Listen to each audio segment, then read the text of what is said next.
Hello tout le monde, j'espère que vous allez bien. Je vous retrouve aujourd'hui pour vous parler régime capillaire.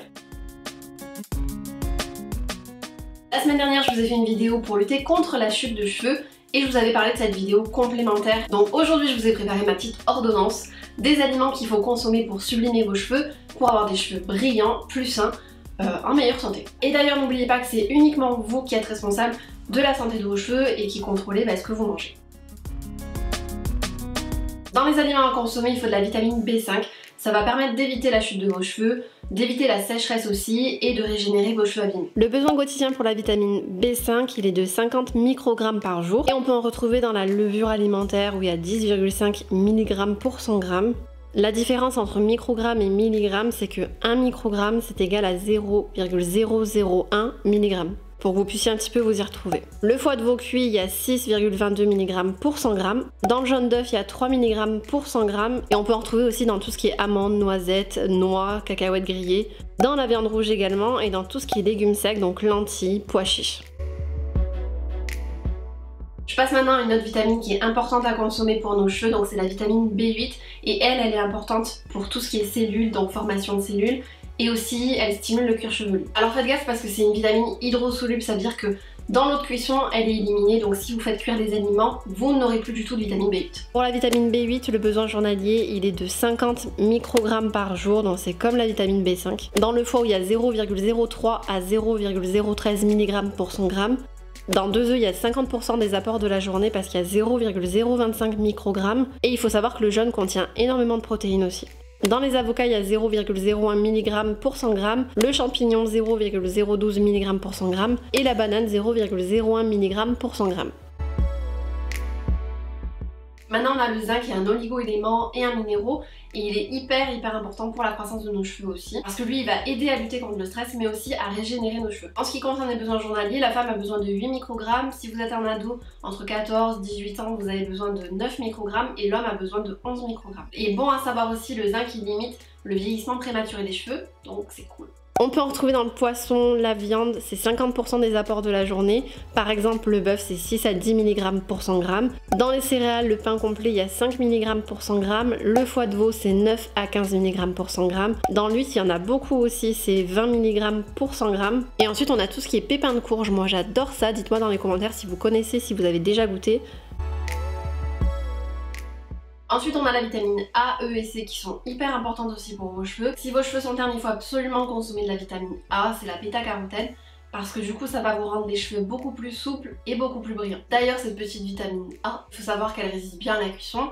Elle est liposoluble, donc du coup, elle est soluble dans l'huile mais insoluble dans l'eau. Par contre, faites gaffe parce qu'elle est sensible à l'air par rapport à l'oxydation et aussi, elle est détruite par la lumière. Donc pour la conserver, c'est à l'abri de l'air et de la lumière. Les apports journaliers de la vitamine A sont 600 microgrammes pour la femme et 800 microgrammes pour les hommes. On en retrouve dans le foie de volaille cuit où il y a 12 mg pour 100 g. Dans l'huile de foie de morue où il y a 30 mg pour 100 g, donc c'est beaucoup. Dans le beurre, il y a 0,708 mg pour 100 g. Et on en retrouve aussi dans pas mal de légumes et de fruits colorés, donc plus c'est coloré, plus il y a de la vitamine et c'est bon pour nos cheveux.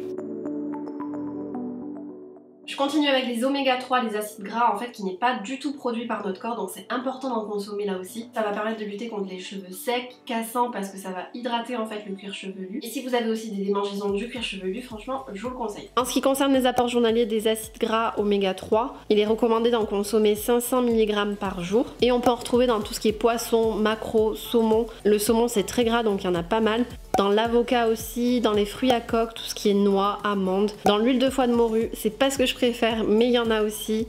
Et dans l'huile de colza, donc par exemple une cuillère à soupe d'huile de colza, c'est 1,3 g d'oméga 3 et c'est l'équivalent de 70 g de saumon ou 120 g de thon. Et ensuite on en retrouve aussi dans tout ce qui est légumes verts, salades, laitues et épinards. Je passe maintenant au fer qui est un des composants de nos cheveux. Ça va permettre aussi l'oxygénation de nos racines et du coup c'est hyper important d'en consommer et ça évite forcément aussi de perdre les cheveux. Pour les besoins journaliers, c'est 16 mg pour la femme et 9 mg pour l'homme et si vous êtes ado, c'est entre 13 à 16 mg.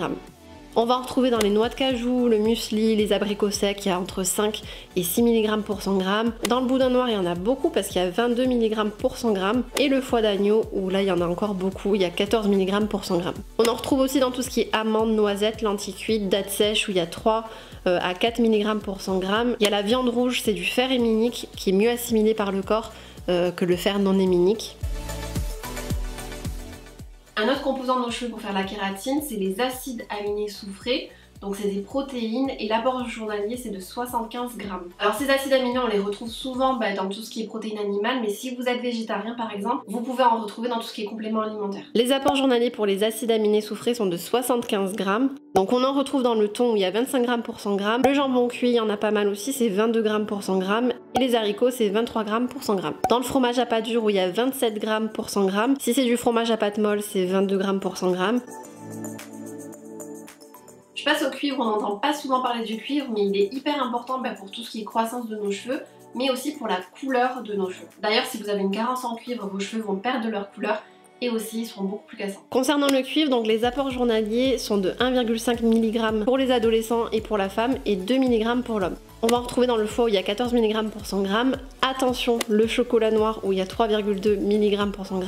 Bon, faut se taper la tablette, mais c'est intéressant à savoir. Dans les huîtres où il y a 4,40 mg. Les champignons, il y a 5,17 mg. Et la pomme de terre, il y a 0,8 mg. Et maintenant, vous savez un petit peu les aliments qu'il faut consommer en fonction de ce que vous voulez apporter à votre corps. Donc voilà, vous l'aurez compris, c'est hyper important de faire attention à ce qu'on mange si on veut des cheveux sains, en bonne santé, brillants, enfin voilà. Et attention, faut pas être dans l'excès non plus, c'est pas parce que vous avez une carence en cuivre qu'il va falloir manger que ça toute la journée. Et dans tout ce que je vous ai dit, les aliments qui reviennent souvent, c'est le foie, on adore, l'huître, levure de bière, viande, poisson, fruits à coque, œufs. Bon après il y en a plein d'autres, mais du coup c'est vraiment les aliments qui sont revenus assez souvent dans tout ce que je vous ai dit. J'espère que cette vidéo vous a plu, n'hésitez pas à mettre un pouce en l'air si c'est le cas. Et je voulais vous demander aussi si certains ou certaines ça vous intéresserait d'avoir un programme sur une semaine pour avoir dans chaque repas en fait tous les besoins journaliers que j'ai cités. Donc voilà, si ça vous intéresse, dites-le moi dans les commentaires. Comme ça je vais voir ce que je peux faire et travailler sur ça. Ça serait peut-être un projet que j'aimerais développer, donc c'est important. Dites-moi si ça peut vous intéresser. J'espère que ces vidéos capillaires et nutrition vous plaisent. Je vous fais tout plein de gros bisous et on se retrouve la semaine prochaine. Ciao!